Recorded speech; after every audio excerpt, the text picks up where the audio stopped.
Bismillahirrahmanirrahim.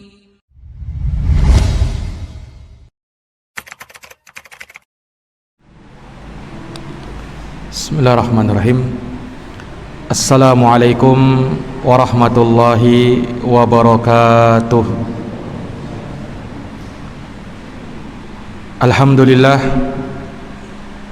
Alhamdulillahi rabbil alamin. Wabihi nasta'inu ala umurid dunya waddin. Ashhadu an la ilaha illallah wahdahu la syarikalah, ilahul awwalina wal akhirin. Wa ashhadu anna Muhammadan abduhu wa rasuluhu as-sadiqul amin, sallallahu alaihi wa ala alihi wa sahbihi wa man tabi'ahum bi ihsanin ila yaumiddin wa sallama tasliman katsira, amma ba'd. Subhanaka la ilma lana illa ma 'allamtana innaka antal alimul hakim. Allahumma 'allimna ma yanfa'una wanfa'na bima 'allamtana wa zidna ilma ya rabbal alamin. Rabbi shrah li sadri wa yassir li amri wahlul 'uqdatam min lisani yafqahu qawli. Ma'asyaral muslimin wal muslimat, hadirin wal hadirat, Bapak Ibu, saudara-saudari, jamaah salat maghrib yang dirahmati dan dimuliakan oleh Allah. Alhamdulillah wa syukrulillah wa la hawla wa la quwata illa billah. Kita senantiasa panjatkan puja dan puji syukur kehadirat Allah Subhanahu wa taala Rabbul alamin atas berkat rahmat, taufik, hidayah dan inayahnya kita dapat berkumpul di salah satu rumah dari rumah Allah untuk kita menegakkan peribadatan kepadanya. Semoga Allah Subhanahu wa taala senantiasa menerima ibadah kita, rukuk dan sujud kita, dan semua munajat kita kepada Allah Subhanahu wa taala. Amin ya rabbal alamin. Kita haturkan salawat dan salam, semoga senantiasa terlimpahkan kepada uswah dan qudwah kita Rasulullah Muhammad sallallahu alaihi wasallam, kepada keluarga, para sahabat, serta orang-orang yang senantiasa meniti jalannya sampai hari kiamat. Ma'asyaral muslimin, jamaah yang berbahagia, tak terasa kini kita telah berada di pertengahan bulan Sya'ban. Kita telah berada di pertengahan bulan Sya'ban. Ini malam ke-15 bulan Sya'ban, atau yang dikenal oleh sebagian orang kaum muslimin dengan malam nisfu Sya'ban. Di malam ini tidak ada amalan-amalan khusus yang dituntunkan oleh Nabi kita Muhammad sallallahu alaihi wasallam. Hanya saja di malam nisfu Sya'ban ada satu kemuliaan yang disebutkan oleh Nabi kita Muhammad sallallahu alaihi wasallam. Diriwayatkan dari sahabat Abu Musa al-Asy'ari radhiyallahu taala an, yang mana hadits ini memang ada pembicaraan di kalangan para ulama, namun dia dikuatkan dengan beberapa jalur periwayatannya, di mana Rasulullah sallallahu alaihi wasallam bersabda, innallaha la yattali'u lailatan nisfi min Sya'ban fayaghfiru li jami'il khalqi illal musyrik wal musyahin.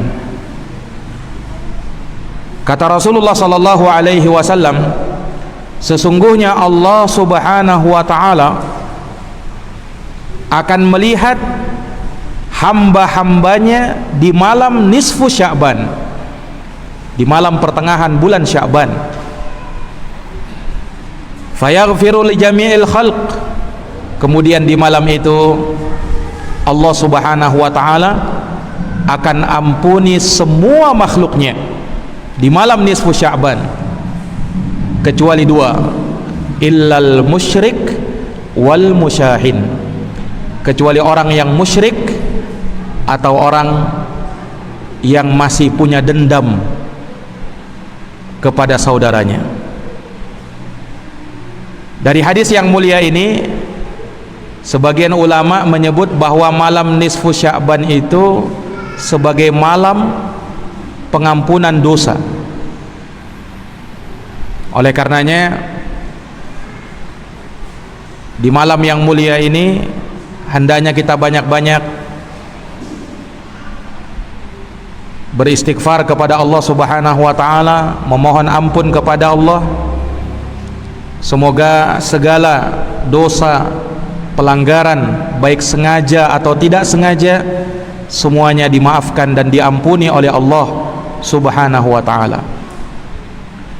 Dan dari hadits ini pula hendaknya kita waspada dari dua hal.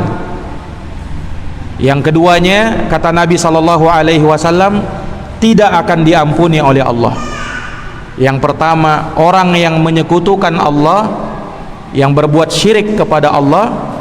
Dan yang kedua, orang yang masih punya dendam dengan orang lain. Para jamaah yang dirahmati dan dimuliakan oleh Allah, kemusyrikan ini tentunya dari dosa terbesar, di mana Allah Subhanahu wa taala tidak mengampuni dosa syirik. Innallaha la yaghfiru ay yushraka bih wa yaghfiru ma duna dzalika liman yasha. Sesungguhnya Allah tidak mengampuni dosa kesyirikan, dan Allah mengampuni dosa di bawah kesyirikan bagi siapa yang Allah kehendaki. Orang yang berbuat syirik, amalannya habaan mansura, bagaikan debu yang berterbangan, tidak teranggap oleh Allah. La in asyrakta la yahbatanna amaluk wa la takunanna minal khasirin. Andaikan kamu berbuat syirik, kata Allah, niscaya akan terhapus semua amalan kamu, dan kamu tentunya akan menjadi orang-orang yang merugi baik di dunia maupun di akhirat. Kesyirikan kepada Allah Subhanahu wa taala ini dosa yang tak terampuni. Kemudian yang kedua, al-musyahin, yaitu orang yang bertengkar dengan saudaranya, orang yang bermusuhan dengan saudaranya, orang yang dia masih punya dendam dengan orang lain. Maka ini pun kata Rasulullah sallallahu alaihi wasallam tidak akan diampuni di malam nisfu Sya'ban,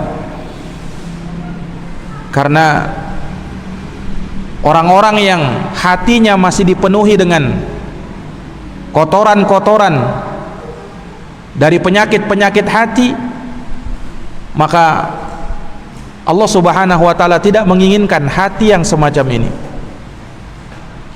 Hati yang selamat, yang nanti kelak berjumpa dengan Allah, adalah hati yang senantiasa kembali kepada Allah.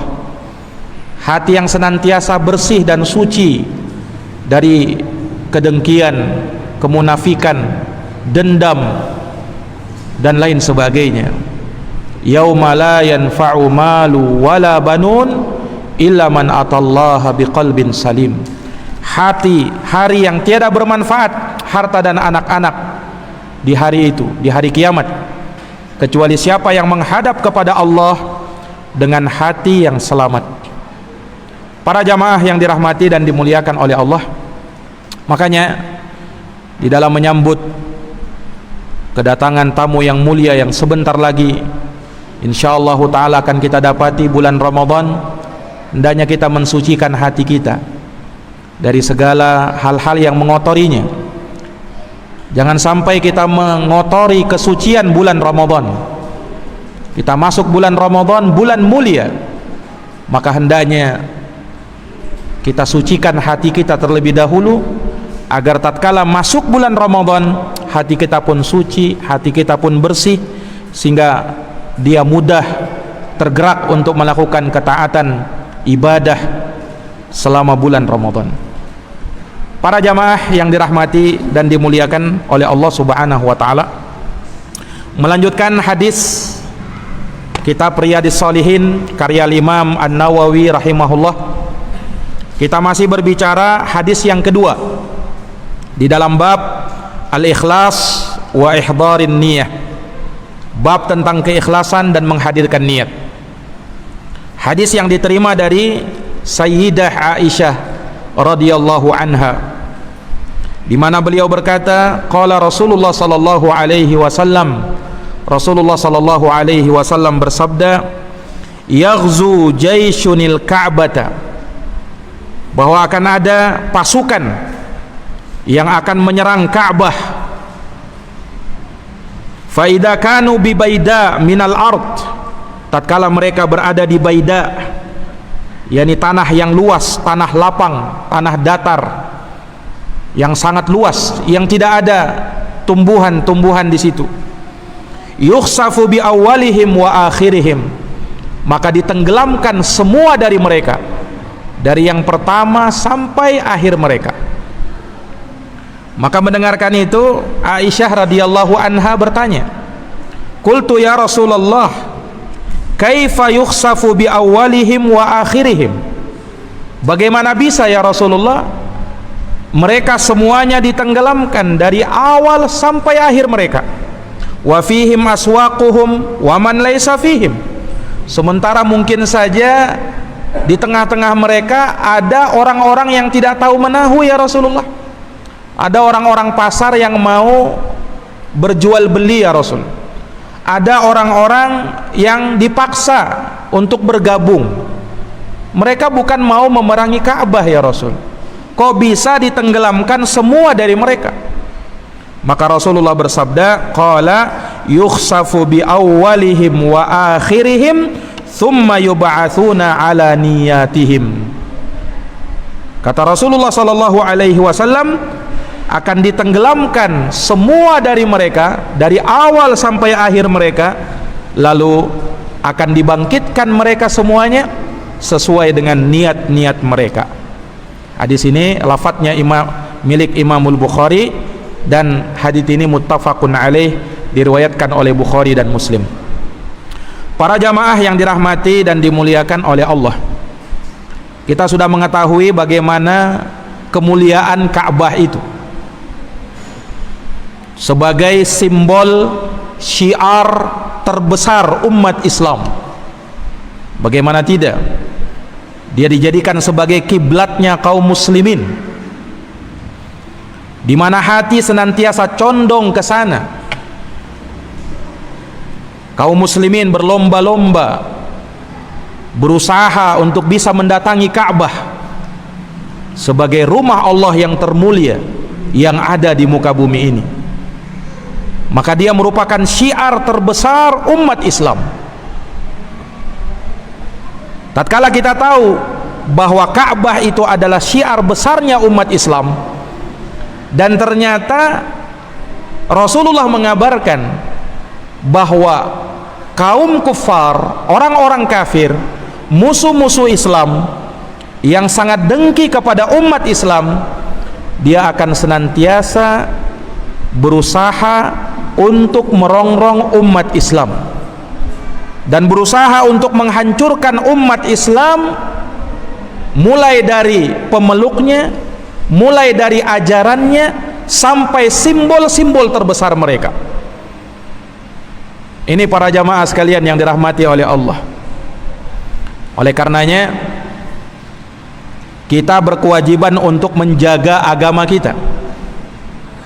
Kalau bukan umat Islam, siapa lagi? Makanya Allah berfirman, in tansurullaha yamsurkum wa yuthabbit aqdamakum. Jika kalian menolong agama Allah, maka Allah akan tolong kalian dan akan kokohkan kaki-kaki kalian. Para jamaah yang dirahmati dan dimuliakan oleh Allah Subhanahu wa taala, kalau kita melihat musuh-musuh Islam, mereka sangat berantusias untuk bisa bagaimana menghancurkan umat Islam, dan mereka mulai dari perkara yang terendah, mempengaruhi umat Islam mempengaruhi syababul muslimin wal muslimat, para pemuda dan para pemudi Islam, memalingkan mereka dari agama mereka, sehingga mereka pun mulai melupakan agama mereka. Mereka pun lupa dengan ajaran Islam, mereka pun lupa dengan simbol-simbol agung agama Islam. Mereka lebih condong kepada barat, mereka lebih suka dengan nyanyian-nyanyian ketimbang tilawatul Quran. Ini diantara usaha musuh Islam untuk memalingkan agama mereka, untuk memalingkan mereka dari agama mereka, sehingga yang ada di hati kaum muslimin bukan cinta kepada agamanya, tetapi cinta kepada barat, cinta kepada orang-orang kafir yang bukan dari agama Islam. Ini diantara usaha mereka. Mulailah disusupkan perkara-perkara yang bisa memalingkan agama mereka, mulai dari film-film yang bisa memalingkan kita dari ibadah kepada Allah, mulai dari fashion, pakaian-pakaian yang terkadang sebagian umat Islam malu kalau menampakkan jati dirinya sebagai umat Islam, lebih berbangga kalau memakai atribut-atribut orang-orang kufar. Ini yang terjadi, dan ini diantara usaha mereka. Malu tatkala harus memakai, wanita muslimah misalnya memakai pakaian muslimah yang menutup aurat, berjilbab dengan jilbab yang besar, malu untuk hal tersebut. Ini diantara usaha mereka. Sementara sebagian mereka justru bangga manakala pakaiannya terbuka, manakala pakaiannya menampakkan auratnya, manakala pakaiannya mirip dengan pakaian-pakaian musuh-musuh Islam. Padahal Rasulullah pernah bersabda, man tashabbaha biqaumin fahuwa minhum. Siapa yang menyerupai suatu kaum, maka dia masuk ke dalam golongan kaum tersebut. Dan Rasulullah mengingatkan, sinfani min ahlin nar lam arahuma. Ada dua penduduk api neraka, aku belum pernah melihatnya, kata Nabi SAW. Siapa mereka? Salah satunya disebut oleh Nabi, wanisaun kasiyatun ariyatun mumilatun ma'ilatun ru'usuhunna ka'asnimatil bukhut al-ma'ilah. Wanita-wanita yang mereka berpakaian namun telanjang, mereka berjalan sambil berlenggak-lenggok ke sana kemari, kepala mereka seperti pono onta. Kata Nabi SAW, la yadkhulnal jannah, wanita yang seperti ini tidak bakalan masuk surga, wala yajidna rihaha, bahkan tidak mencium baunya surga. Wa inna rihaha latujadu min masirati kada wa kada. Padahal baunya surga bisa didapatkan dari jarak 40 tahun perjalanan. Nah, yang mereka tidak mencium baunya surga, mencium saja tidak bisa, apalagi masuk surganya. Nah, ini para jamaah sekalian yang dirahmati oleh Allah. Maka sadarlah umat Islam, hendaknya kalian kembali kepada agama kalian, pelajari agama kalian, bangga dengan agama kita, karena tidak ada kemuliaan selain daripada Islam. Para jamaah yang dirahmati dan dimuliakan oleh Allah, perhatikan hadis yang mulia ini.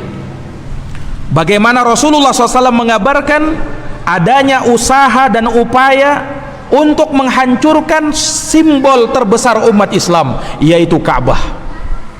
Dan itu sudah dimulai dari semenjak dahulu kala. Makanya kita kisahkan di pertemuan kemarin kisahnya Abrahah. Bagaimana Abrahah, gubernur Yaman ini, berusaha ingin menghancurkan Ka'bah.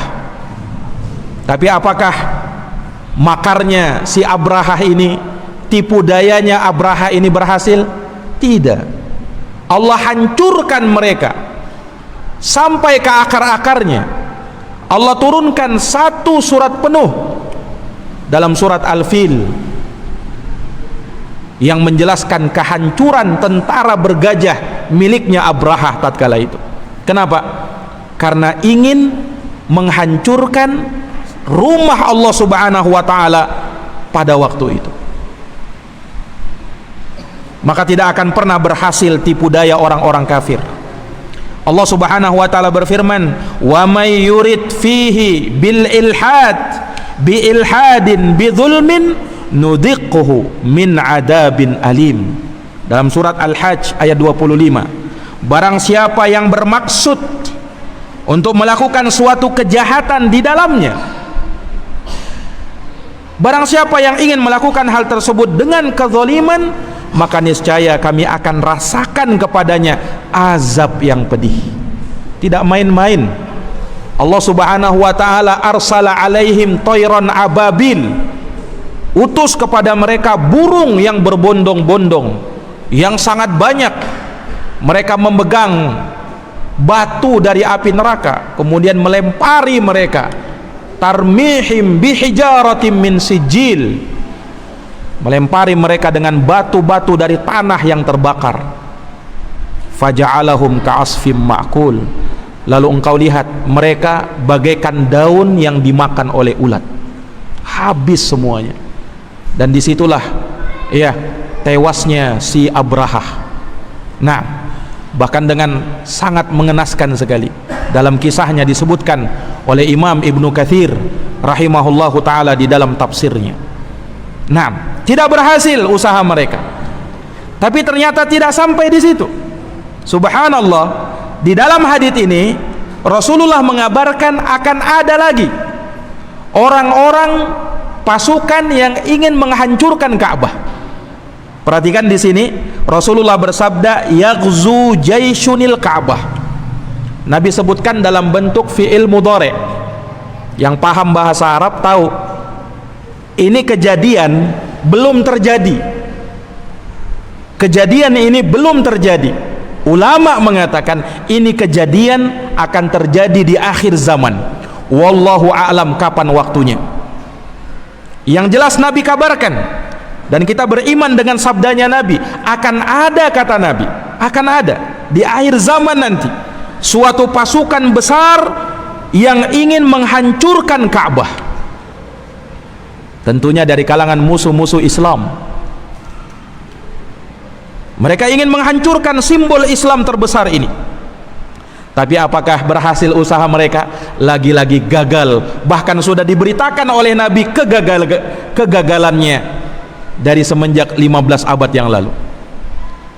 Makanya kata Nabi SAW, faida kanu bibaida, tatkala mereka berada di suatu tanah lapang. Baida ini disebutkan oleh para ulama sebuah tempat yang ma'ruf antara Mekah dengan Ka'bah. Kalau mungkin yang pernah haji atau umrah di sana, ada tempat miqat yang dekat dengan Madinah namanya Dzul Hulaifah, atau yang dikenal oleh orang sekarang dengan Bi'ir Ali. Nah, di dekat itu ada setelahnya ada tanah lapang. Itulah Baida namanya. Nabi kabarkan ketika pasukan yang mau menyerang Ka'bah ini sudah berada di dekat Bir Ali, yang di situ ada Baida, maka apa yang terjadi? Yukhsafu bi awwalihim wa akhirihim. Ditenggelamkan semua dari mereka, dari awal sampai akhir mereka. Habis semuanya. Tidak tahu berapa ribu, berapa juta orang yang ditenggelamkan di situ tatkala itu. Kenapa? Mereka ingin menyerang Ka'bah. Para jamaah yang dirahmati dan dimuliakan oleh Allah Subhanahu wa taala, ditenggelamkan orang yang pertama sampai orang yang terakhir dari mereka. Para jamaah yang dirahmati dan dimuliakan oleh Allah, ditenggelamkan kemana? Ditenggelamkan ke dalam bumi. Nauzubillahi min dzalik. Ini persis seperti azab yang Allah Subhanahu wa taala timpakan kepada umat terdahulu. Jadi Allah Subhanahu wa taala sudah menimpakan azab, dibenamkan ke dalam bumi, dan Allah sudah kabarkan di dalam Quran pada umat terdahulu. Allah berfirman, wa minhum man khasafna bihil ard. Di antara mereka umat-umat terdahulu ada yang kami benamkan ke dalam bumi, dikubur hidup-hidup. Subhanallah. Yang paling masyhurnya kisahnya si Qarun, Pak. Kisahnya si Qarun. Nah, ini Allah Subhanahu wa taala singgung dalam Quran. Yang mana Qarun ini kan luar biasa harta bendanya, yang sampai katanya kunci-kuncinya saja tidak bisa diangkat oleh orang yang kuat-kuat. Baru kuncinya itu tidak bisa diangkat oleh orang yang kuat-kuat. Jadi dia punya perbendaharaan harta yang sangat banyak. Tapi si Qarun ini ya termasuk dari orang-orang yang ingkar dengan nikmat Allah. Allah Subhanahu wa taala sebutkan dalam surat Al-Qasas ayat 78 sampai 81 bagaimana kesudahan, bagaimana akibat yang sangat buruk yang menimpa si Qarun ini. Allah berfirman, qala innama utituhu ala ilmin indi. Qarun dengan sombongnya berkata, sesungguhnya aku diberi harta ini dikarenakan kehebatan yang aku miliki, bukan karena nikmat Allah, bukan karena pemberian Allah, tapi karena ilmu saya, karena hebatnya saya dalam berdagang, hebatnya saya dalam ini dan itu. Dia ingkari nikmat Allah. Para jamaah yang dirahmati oleh Allah, maka Allah ingatkan Qarun, awalam ya'lam, tidakkah si Qarun itu tahu annallaha qad ahlaka min qablihi, bahwa Allah telah membinasakan umat sebelum dia, minal quruni man huwa asyaddu minhu quwwah, kami telah binasakan orang yang lebih kuat daripada dia, wa aktsaru jam'a, orang yang lebih banyak hartanya daripada dia. Allah ingatkan, Qarun, jangan kau sombong dengan hartamu. Iya, walaupun kau dijadikan orang kaya, banyak hartamu, tapi ingat, orang sebelum kamu ada juga yang seperti itu. Maka Allah berfirman, wala yus'alu an dunubihimul mujrimun, dan tidak akan ditanya orang-orang mujrim itu terhadap dosa-dosa mereka. Fa kharaja ala qaumihi fi zinatih, maka suatu hari kata Allah, Qarun pun keluar dengan membawa perhiasan-perhiasan dunia yang dia punya. Qala alladziina yuriduna al-hayatad dunya, maka ketika itu berkatalah orang-orang yang menginginkan kehidupan dunia, orang-orang yang terfitnah dengan Qarun. Apa katanya? Ya laitalana mislama utiya Qarun, duhai sekiranya kami mendapatkan nikmat seperti yang didapatkan oleh si Qarun. Innahu ladu haddin azim, sesungguhnya Qarun itu mendapatkan bahagian yang sangat besar dari perkara dunia. Ini kata orang-orang yang terfitnah dengan si Qarun. Tapi yang selamat darinya orang-orang yang berilmu. Orang yang berilmu berkata, wa qala alladziina utul ilm, orang-orang yang berilmu mengatakan, wailakum, celaka kalian, jangan kalian terfitnah dengan Qarun. Wailakum, kata para ulama, orang-orang yang menasehati tatkala itu, thawabullahi khair liman amana wa amila salihah, sesungguhnya pahala di sisi Allah jauh lebih baik bagi siapa yang beriman dan beramal soleh.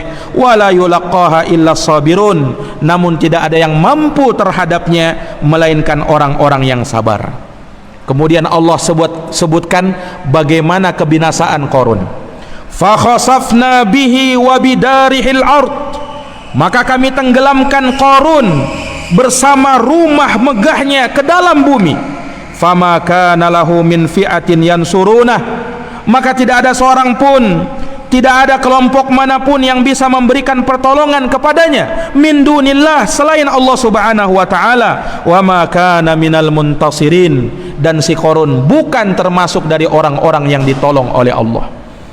Lihat Pak, kesudahan orang-orang yang durhaka, yang mengingkari nikmat Allah, dibenamkan ke dalam bumi. Ya. Ini azabnya si Qarun. Kalau Fir'aun, Qarun ini sebenarnya bagian dari umatnya Fir'aun. Dia hidup di masa Fir'aun. Kalau Fir'aun kan ditenggelamkan di Laut Merah. Dia ingin menghancurkan Nabi Musa beserta Bani Israel. Allah Subhanahu wa ta'ala ya tenggelamkan si Fir'aun dengan bala tentaranya di Laut Merah. Tidak tersisa seorang pun dari mereka. Sementara Qarun lain sendiri azabnya, dia ditenggelamkan ke dalam bumi, dikubur hidup-hidup. Nauzubillahi min zalik. Para jamaah yang dirahmati dan dimuliakan oleh Allah, nah sama dengan apa yang dikabarkan oleh Nabi di dalam hadits ini. Orang-orang yang berani ingin mengganggu ketentraman kaum muslimin, orang-orang yang berani dan lancang terhadap rumah Allah Subhanahu wa taala, Ka'bah, Allah tidak biarkan. Allah tidak biarkan.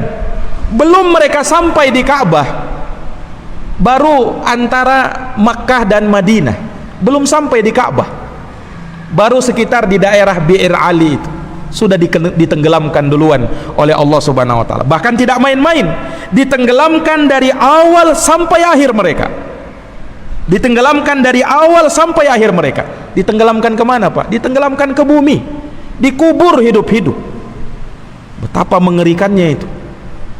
Para jamaah yang dirahmati dan dimuliakan oleh Allah. Nah, ketika Nabi mengabarkan seperti ini, Sayyidah Aisyah pun dengan kecerdasannya beliau bertanya kepada Nabi, "Ya Rasulullah, bagaimana bisa semua dari mereka ditenggelamkan? Kan boleh jadi di tengah-tengah mereka itu ada orang-orang yang niatnya bukan untuk mau menghancurkan Ka'bah, cuman ikut-ikutan aja jalan bersama mereka, atau ada orang-orang yang mau dagang, atau ada orang-orang yang dipaksa, ya Rasul, kok bisa ditenggelamkan semuanya?" Kata Rasulullah, ya, ditenggelamkan semuanya, akan tetapi kelak dibangkitkan oleh Allah Subhanahu wa taala sesuai dengan niat-niat mereka. Dari hadits ini jamaah sekalian menunjukkan kepada kita harus waspada dari bergabung dengan orang-orang yang celaka, berkawan dengan orang-orang yang buruk. Kenapa? Karena kalau kita dekat-dekat dengan mereka, kita pun bisa kena azab juga.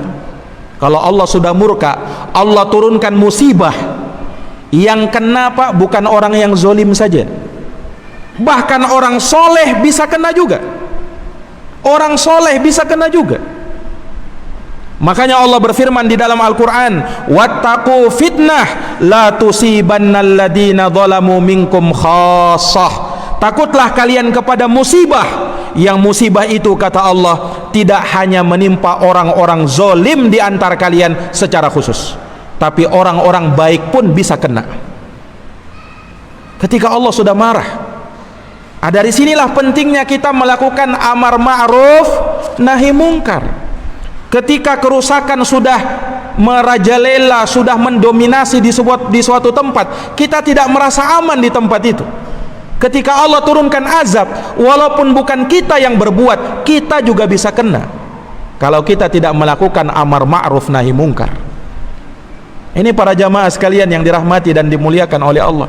Makanya salah prinsip sebagian orang, atau sebagian orang tatkala ditegur salahnya perbuatannya, dia melakukan maksiat, ditegur, apa katanya? Bukan urusanmu ini, urusi urusanmu sendiri. Saya mau kafir, saya mau bermaksiat, urusan saya. Jangan campuri urusan orang. Kita katakan kalau azab turun, dia saja yang kena, tidak masalah. Tapi kalau azab turun, bukan hanya dia yang kena, kita pun ikut kena. Ini masalahnya. Makanya masalah perbuatan maksiat, masalah kita bersama, bukan masalah pribadi orang yang melakukan maksiat. Ini para jamaah sekalian yang dirahmati oleh Allah. Makanya penting adanya amar ma'ruf nahi mungkar. Kita perintahkan manusia untuk melakukan kebaikan, dan kita larang manusia dari melakukan amal-amal keburukan, supaya jangan sampai Allah marah, jangan sampai Allah murka, kemudian Allah turunkan azab, Allah turunkan musibah, merata semuanya kena. Makanya Rasulullah pernah bersabda, "Ma min qaumin yu'malu baina dhahara ainaihi bil ma'asi wa hum qadiruna ala an yughayyiruha thumma lam yughayyiruha illa yushaqu ayya ummahumullahu bi iqabim min." Tidaklah suatu maksiat diperbuat di suatu tempat, kemudian maksiat itu dibiarkan, tidak ada orang menegurnya. Kata Nabi, dikhawatirkan ketika Allah turunkan musibah, rata semuanya kena. Ini masalahnya, Pak. Nah, makanya kita tidak ridho dengan adanya perbuatan-perbuatan dosa, maksiat. Perlu kita cegah, perlu kita larang manusia dari itu. Nah, ini para jamaah yang dirahmati dan dimuliakan oleh Allah Subhanahu wa taala. Maka hadis yang mulia ini ya menjelaskan kepada kita bahwa pentingnya niat di dalam setiap amalan, dan bahwa manusia akan dibangkitkan oleh Allah sesuai dengan niat-niat mereka. Allah bangkitkan sesuai dengan niat-niat mereka. Kalau niat kita baik, maka insya Allah kita akan mendapatkan kebaikan. Tapi kalau niat kita buruk, maka na'udzubillah, kita pun akan mendapatkan keburukan di sisinya. Dan kita berlindung kepada Allah Subhanahu wa taala dari semua itu. Demikian para jamaah, semoga bermanfaat, semoga menambah iman dan takwa kita kepada Allah Subhanahu wa taala. Hadanallahu wa iyyakum ajmain. Jazakumullahu khairan katsiran atas perhatiannya. Mohon maaf atas segala kekurangannya. Hadanallahu wa iyyakum ajmain. Subhanakallahumma wa bihamdika asyhadu an la ilaha illa anta astaghfiruka wa atubu ilaik. Walhamdulillahi rabbil alamin. Wassalamu alaikum warahmatullahi wabarakatuh.